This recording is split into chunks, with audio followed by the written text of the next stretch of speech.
Thank you, Chair. Dear colleagues, yes, it was a wake-up call to see Russian army invading Ukraine. It was a wake-up call also for some of our governments that did not have the priority when it comes to enlargement of the Western Balkan countries. And some of them have finally realized that Western Balkans is not somewhere at the outskirts, but in the inner yard of the European Union. And I very much welcome that now the Council has this meeting with the Balkan leaders and engages with ambition when it comes to enlargement.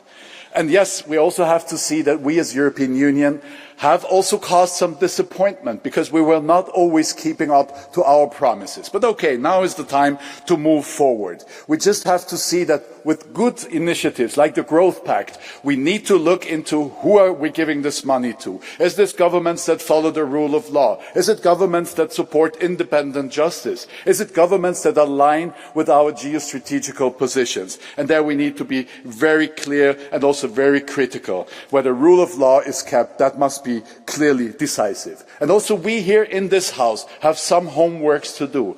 I call on all members here in the House from countries that are still not accepting Kosovo as an independent state. We have some work to do here. Speak to your people back home. Let's get this moving. And we also got some homeworks to do when it comes to bilateral issues that are unfortunately involved and included into our negotiations towards accession. Please, let's clarify bilateral issues on a bilateral basis and not use accession process to actually talk about bilateral issues. Let's find compromises. Let's move on. Let's welcome Western Balkan states at the table of European nations as soon as possible. Thank you.